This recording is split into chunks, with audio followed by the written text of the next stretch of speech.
In world news headlines, a farm and ammunition have been seized in Constant Springs, St. Andrew.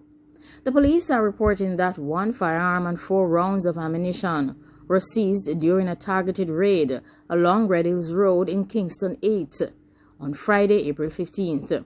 Reports are that close to 5:30 a.m., law enforcement officers were in search of a man who was being sought for various crimes in the area.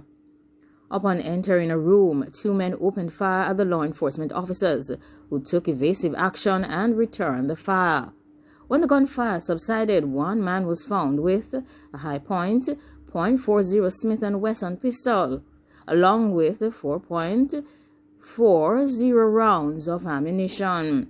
He was taken into custody, however, his identity is being withheld, pending further investigations. A 28-year-old businessman was killed in a crash in Mandeville. A businessman died as a result of injuries that he sustained in a 2-vehicle collision on Greenvale Road in Mandeville on Sunday night. The deceased has been identified by the police as 28-year-old Lorne Powell, while friends referred to him as Lance. The man is from George Reed District in the parish of Manchester.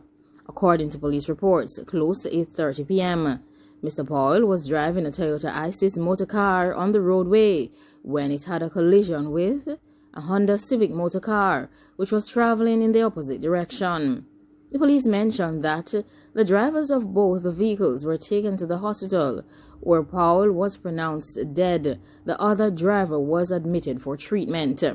Relatives of the other man involved in the incident mentioned that he was a passenger in Powell's car and has been hospitalized following the crash.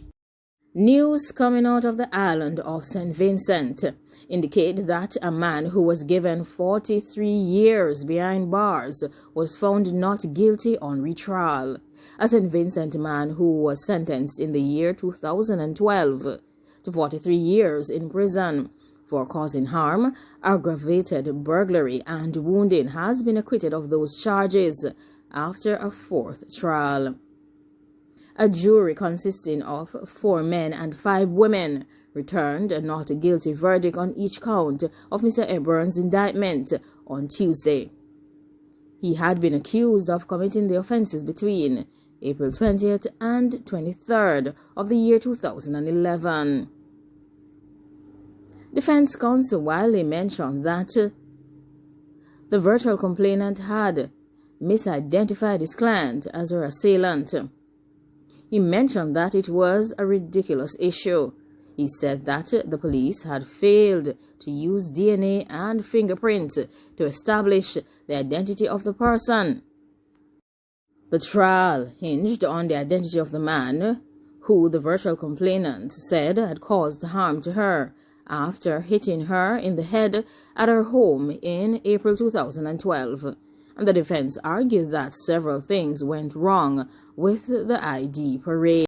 The Brooklyn subway attack suspect was ordered held without bail. A man who was charged with opening fire on a train in Brooklyn was ordered held without bail on Thursday at his first court appearance, where prosecutors told a judge that he terrified all of New York City.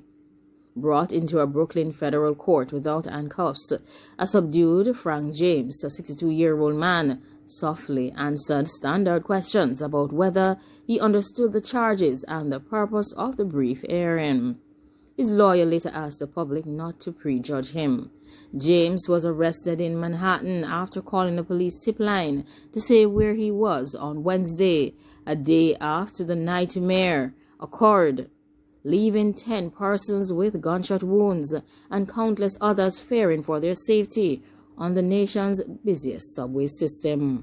Authorities mentioned that James unleashed smoke devices and dozens of bullets in a train full of morning commuters. He has been charged with a federal terrorism offense that applies to attacks on mass transit systems.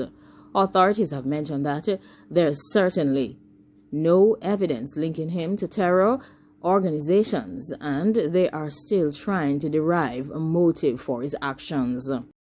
The 10 gunshot victims, who range from youthful ages to 60, are all expected to survive. Condolences to the family and friends of those who died.